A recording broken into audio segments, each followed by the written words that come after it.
जय श्री कृष्ण। आगे का वर्णन। श्लोक 26। अनुवाद। किंतु यदि तुम यह सोचते हो कि आत्मा अथवा जीवन का लक्षण सदा जन्म लेता है और सदा मरता है, तो भी हे महाबाहु, तुम्हारे शोक करने का कोई कारण नहीं है। तात्पर्य, सदा से दार्शनिकों का एक ऐसा वर्ग चला आ रहा है जो बौद्धों के ही समान यह नहीं मानता कि शरीर के परे भी आत्मा का स्वतंत्र अस्तित्व है। ऐसा प्रतीत होता है कि जब भगवान कृष्ण ने भगवत गीता का उपदेश दिया तो ऐसे दार्शनिक विद्यमान थे और लोकायतिक तथा वैभाषिक नाम से जाने जाते थे। ऐसे दार्शनिकों का मत है कि जीवन के लक्षण भौतिक संयोग की एक परिपक्वावस्था से ही घटित होते हैं। आधुनिक भौतिक विज्ञानी तथा भौतिकवादी दार्शनिक भी ऐसा ही सोचते हैं। उनके अनुसार शरीर भौतिक तत्वों का संयोग है और एक अवस्था ऐसी आती है जब भौतिक तथा रासायनिक तत्वों के संयोग से जीवन के लक्षण विकसित हो उठते हैं। नृतत्व विज्ञान इसी दर्शन पर आधारित है।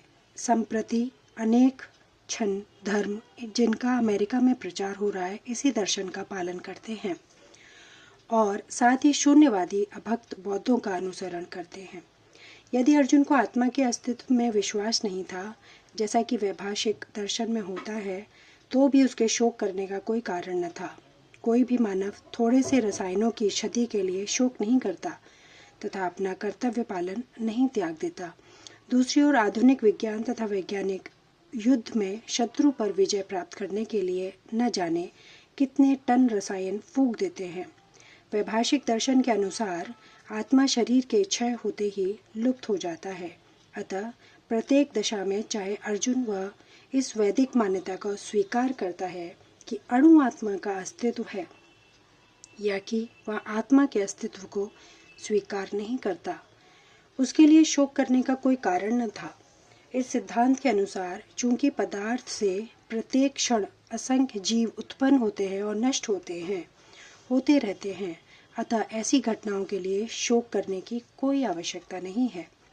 यदि आत्मा का पुनर्जन्म नहीं होता तो अर्जुन को अपने पितामह तथा गुरु के वध करने के पाप फलों से डरने का कोई कारण न था। किंतु साथ ही कृष्ण ने अर्जुन को व्यंग पूर्वक महाबाहु कहकर संबोधित किया, क्योंकि उसे वैभाषिक सिद्धांत स्वीकार नहीं था जो वैदिक ज्ञान के प्रतिकूल है। क्षत्रिय होने के नाते अर्जुन का संबंध वैदिक संस्कृति से था और वैदिक सिद्धांतों का पालन करते रहना ही उसके लिए शोभनीय था। श्लोक 27। अनुवाद। जिसने जन्म लिया है उसकी मृत्यु निश्चित है और मृत्यु के पश्चात पुनर्जन्म भी निश्चित है। अतः अपने अपरिहार्य कर्तव्य पालन में तुम्हें शोक नहीं करना चाहिए। तात्पर्य, मनुष्य को अपने कर्मों के अनुसार जन्म ग्रहण करना होता है और कर्म अवधि समाप्त होने पर उसे मरना होता है, जिससे वह दूसरा जन्म ले सके। इस प्रकार मुक्ति प्राप्त किए बिना ही जन्म मृत्यु का यह चक्र चलता रहता है। जन्म मरण के इस चक्र से व्रता हत्या, वध तथा युद्ध का समर्थन नहीं होता, किंतु मानव समाज में शांति तथा व्यवस्था बनाए रखने के लिए हिंसा तथा युद्ध अपरिहार्य है। कुरुक्षेत्र का यह युद्ध भगवान की इच्छा होने के कारण अपरिहार्य था और सत्य के लिए युद्ध करना क्षत्रिय का धर्म। अतः अपने कर्तव्य का पालन करते हुए वह स्वजनों की मृत्यु से भयभीत या शोकाकुल क्यों था? वह विधि यानी कि कानून को भंग नहीं करना चाहता था, क्योंकि ऐसा करने पर उसे उन पाप कर्मों के फल भोगने पड़ेंगे जिनसे वह अत्यंत भयभीत था। अपने कर्तव्य का पालन करते हुए वह स्वजनों की मृत्यु को रोक नहीं सकता था और यदि वह अनुचित कर्तव्य पथ का चुनाव करे तो उसे नीचे गिरना होगा। श्लोक 28। अनुवाद। सारे जीव प्रारंभ में अव्यक्त रहते हैं, मध्य अवस्था में व्यक्त होते हैं और विनष्ट होने पर पुनः अव्यक्त हो जाते हैं। अतः शोक करने की क्या आवश्यकता है? तात्पर्य यह स्वीकार करते हुए कि दो प्रकार के दार्शनिक हैं, एक तो वे जो आत्मा के अस्तित्व को मानते हैं और दूसरे वे जो आत्मा के अस्तित्व को मानते हैं। कहा जाता है कि किसी भी दशा में शोक करने का कोई कारण नहीं है। आत्मा के अस्तित्व को न मानने वाले को वेदांतवादी नास्तिक कहते हैं। यदि हम नर तर्क के लिए इस नास्तिकवादी सिद्धांत को मान भी लें तो शोक करने का कोई कारण नहीं है। आत्मा के पृथक अस्तित्व से भिन्न सारे भौतिक तत्व सृष्टि के पूर्व अदृश्य रहते हैं। इस अदृश्य रहने की सूक्ष्म अवस्था से ही दृश्य अवस्था आती है। जिस प्रकार आकाश से वायु उत्पन्न होती है, वायु से अग्नि, अग्नि से जल और जल से पृथ्वी उत्पन्न होती है। पृथ्वी से अनेक प्रकार के पदार्थ प्रकट होते हैं। यथा एक विशाल गगनचुंबी महल पृथ्वी से ही प्रकट है।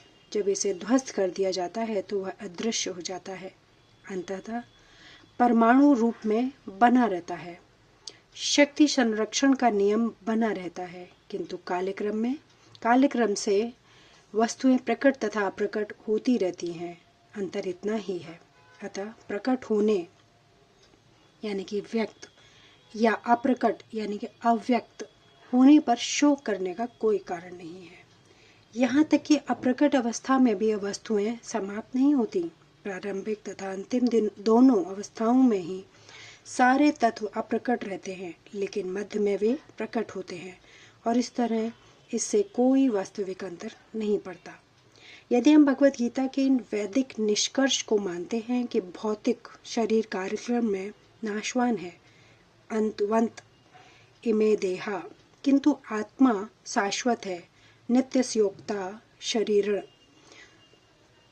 तो हमें यह सदा स्मरण रखना होगा कि यह शरीर वस्त्र यानी कि परिधान के समान है, अतः वस्त्र परिवर्तन होने पर शोक क्यों? शाश्वत आत्मा की तुलना में भौतिक शरीर का कोई यथार्थ अस्तित्व नहीं होता। यह स्वप्न के समान है। स्वप्न में हम आकाश में उड़ते या राजा की भांति रथ पर आरूढ़ हो सकते हैं, किंतु जगाने पर देखते हैं कि न तो हम आकाश में हैं न रथ पर।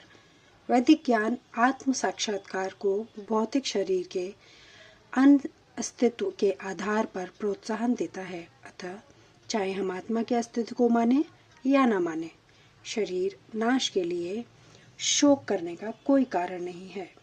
श्लोक 29। अनुवाद।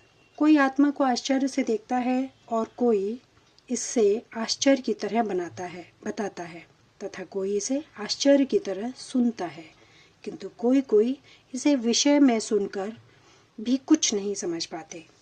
तात्पर्य, चूंकि गीतोपनिषद उपनिषदों के सिद्धांत पर आधारित है, अतः कठोपनिषद में इस श्लोक का होना कोई आश्चर्यजनक नहीं है। विशाल पशु, विशाल वटवृक्ष तथा 1 इंच स्थान में लाखों करोड़ों की संख्या में उपस्थित सूक्ष्म कीटाणुओं के भीतर अणु आत्मा की उपस्थिति निश्चित रूप से आश्चर्यजनक है। अल्पज्ञ तथा दुराचारी व्यक्ति अणु आत्मा के स्फुलिंग के चमत्कारों को नहीं समझ पाता। भले ही उसे बड़े से बड़ा ज्ञानी, जैसे विश्व के प्रथम प्राणी ब्रह्मा को ही भी शिक्षा दी हो, क्यों न समझाए। वस्तुतः के स्थूल भौतिक बोध के कारण इस युग के अधिकांश व्यक्ति इसकी कल्पना नहीं कर सकते कि इतना सूक्ष्म कण किस प्रकार इतना विराट तथा इतना लघु बन सकता है। अतः लोग आत्मा को उसकी संरचना या उसके विवरण के आधार पर ही आश्चर्य से देखते हैं। इंद्र तृप्ति की बातों में फंसकर लोग भौतिक शक्ति माया से इस तरह मोहित होते हैं कि इसके पास आत्मज्ञान को समझने का अवसर ही नहीं रहता। यद्यपि यह तथ्य है कि आत्मज्ञान के बिना सारे कार्यों का दुष्परिणाम जीवन संघर्ष में पराजय के रूप में होता है। संभवतः उन्हें इसका कोई अनुमान नहीं होता कि मनुष्य को आत्मा के विषय में चिंतन करना चाहिए और दुखों का हल खोज निकालना चाहिए। ऐसे थोड़े से लोग जो आत्मा के विषय में सुनने के इच्छुक हैं, अच्छी संगति पाकर भाषण सुनते हैं, किंतु कभी कभी अज्ञानवश वे परमात्मा तथा अणु आत्मा को एक समझ बैठते हैं। ऐसा व्यक्ति खोज पाना कठिन है जो परमात्मा, अणुआत्मा, उनके पृथक पृथक कार्यों तथा संबंधों एवं अन्य विस्तारों को सही ढंग से समझ सके। इससे अधिक कठिन है कि ऐसा व्यक्ति खोज पाना जिसने आत्मा के ज्ञान से पूरा पूरा लाभ उठाया है हो और जो सभी पक्षों से आत्मा की स्थिति का सही सही निर्धारण कर सके। किंतु यदि कोई किसी तरह से आत्मा के इस विषय को समझ लेता है तो उसका जीवन सफल हो जाता है। इस आत्मज्ञान को समझने का सरलतम उपाय है कि अन्य मतों से विचलित हुए बिना परम प्रमाण भगवान कृष्ण द्वारा कथित भगवत गीता के उपदेशों को ग्रहण कर लिया जाए। किंतु इसके लिए भी इस जन्म में या पिछले जन्मों में प्रचुर तपस्या की आवश्यकता होती है। तभी कृष्ण को श्री भगवान के रूप में स्वीकार किया जा सकता है। पर कृष्ण को इस रूप में जानना शुद्ध भक्ति की अहेतु की कृपा से ही होता है, अन्य किसी उपाय से नहीं। श्लोक 30 अनुवाद। हे भरतवंशी, शरीर में रहने वाले यानी कि देही का कभी भी वध नहीं किया जा सकता, अतः तुम्हें किसी भी जीव के लिए शोक करने की आवश्यकता नहीं है। तात्पर्य, अब भगवान अविकारी आत्मा विषयक तथा अपना उपदेश समाप्त कर रहे हैं। अमर आत्मा का अनेक प्रकार से वर्णन करते हुए भगवान कृष्ण ने आत्मा को अमर तथा शरीर को नाशवान सिद्ध किया है। अतः क्षत्रिय होने के नाते अर्जुन को इस भय से कि युद्ध में उसके पितामह भीष्म तथा गुरु द्रोण मर जाएंगे, अपने कर्तव्य से विमुख नहीं होना चाहिए। कृष्ण को प्रमाण मानकर भौतिक देह से भिन्न आत्मा का पृथक अस्तित्व स्वीकार करना ही होगा। यह नहीं कि आत्मा जैसी कोई वस्तु नहीं है या कि जीवन के लक्षण रसायनों की अंतक्रिया के फलस्वरूप एक विशेष अवस्था में प्रकट होते हैं। यद्यपि आत्मा अमर है, किंतु इससे हिंसा को प्रोत्साहित नहीं किया जाता। फिर भी युद्ध के समय हिंसा का निषेध नहीं किया जाता, क्योंकि तब इसकी आवश्यकता रहती है। ऐसी आवश्यकताओं को भगवान की आज्ञा के आधार पर उचित ठहराया जा सकता है, स्वेच्छा से नहीं। अध्याय 2 श्लोक 31 का वर्णन आगे वाले वीडियो में। धन्यवाद। जय श्री कृष्ण।